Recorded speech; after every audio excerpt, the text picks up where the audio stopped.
Good evening, everybody. Whoa, there's a lot of us.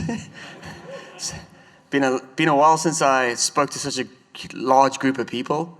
I'll do my best to slow down, speak slowly, and not get nervous. But first thing I'd like to clear up, this is a South African accent. It's not Kiwi. I'm not from New Zealand. I cannot believe coming all the way to Canada, everyone thinks I'm from New Zealand, but I'm 100% South African. Pastor Brent has asked me to speak about my journey that got me here, and truthfully, I stand here only by the grace of God. I thought I'd be okay, but I'm here in Canada with my beautiful wife, Liesl, and my daughter, Brody, who is my gift from God. My life was not always that easy to explain in simple words. Basically, I had to weather 12 years of a storm of chaos and destruction, and it was all fueled by addiction and darkness.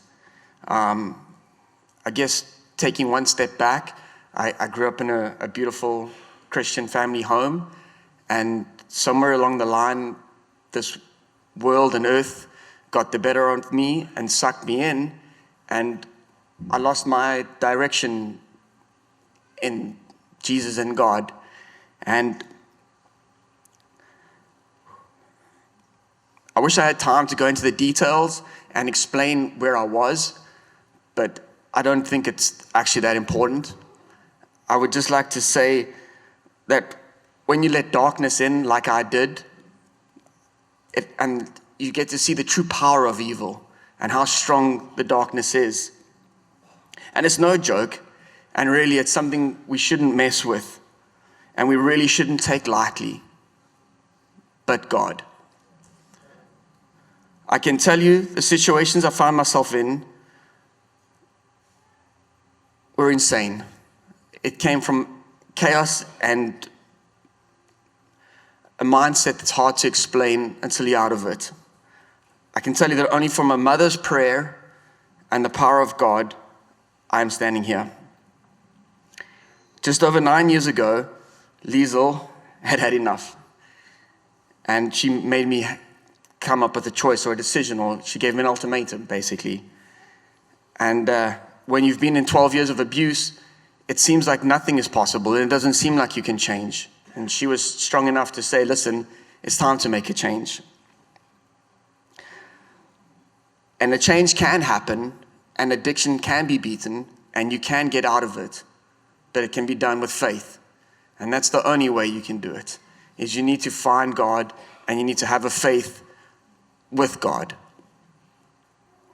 I remember driving down a road that I used to drive down every single day.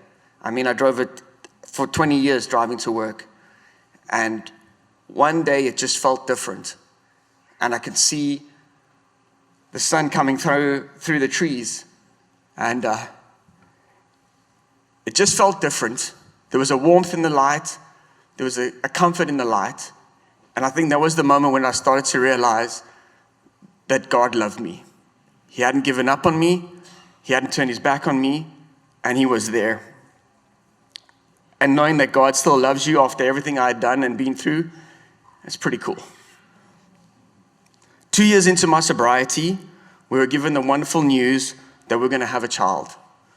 To say that Liesl and I were ecstatic and excited is incredible. From all my years of abuse, I didn't even think that was a possibility. But we were going to have a little baby. At this stage, I think I started to realize that Jesus was more in my life than I realized, and I was very, very, very grateful. Unfortunately, our birth was not very easy, and Liesl had an extremely difficult birth. And when Brody was born, she was gray and lifeless. Nothing really to Sorry, I don't have the right words to kind of explain how that feels, but when your child's born and nothing's moving, nothing's there, and she's gray, it's a pretty tough moment. The midwife passed me her lifeless body, and we ran to another room, and Liesel was getting looked after by the other midwife. And she just said to me, slap her chest and pull her arm and cry out to God. And let me tell you, I slapped that poor child's body and I pulled that arm. I don't know how her one arm is not longer than the other. I slapped and I cried out to God. And I really thought that was going to be the worst day of my life. And 8 minutes later, which is a long time, just so you know why I know it's exactly 8 minutes, the doula was filming on a cell phone the birth that was supposed to be a good, easy birth. And the phone was put down in all the chaos and was picked up after 8 minutes when Brody took her first breath of air and cried and looked in my eyes at me.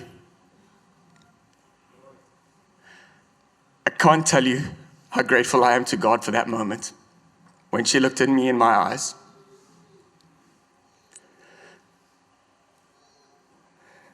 It was pretty tough. But by the grace of God, she took her first breath and she looked at her dad and she's fine. She's a perfect, perfect child.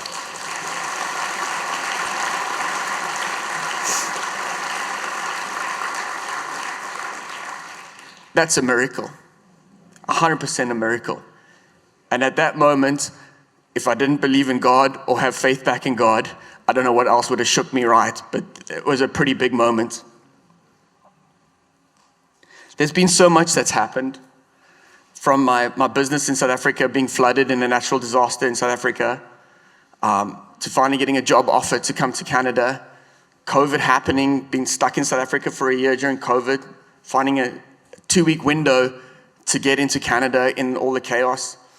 And the whole time, all Liesl and I ever prayed for was for God to put us where we need to be.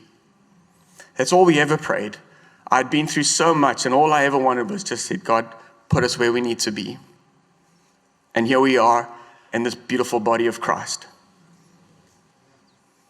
The darkness tried to take me. The darkness tried to take my daughter. When I look at you, Brent,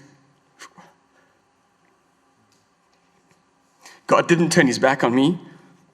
And the main thing I want to say tonight with this opportunity that Brent's given me, no matter what you're going through, bring it to God. He is our Father, and he will look after us. So no matter what it is, you can bring it to God. We're living in a crazy, crazy world, and we're all very aware of the times we are living in. And it's hard out there. And let's just try to help everyone who's going through a hard time. Let us show them the love of Jesus. Let's bring as many people as we can to Jesus, because Jesus is coming, and I can tell you that we can, together as a church, bring more people to him. Before I go, I just wanted to thank Pastor Brent and the whole church for opening their arms to me and my family. You know, we've come with 2 10-hour flights all the way to the furthest place from Johannesburg, South Africa, and this church has been amazing. I'm extremely grateful, and thank you very, very much from myself, my wife, and my daughter. You guys are being an excellent example for my daughter to be around and to let her love for Jesus grow. Thank you so much for everything. Good night.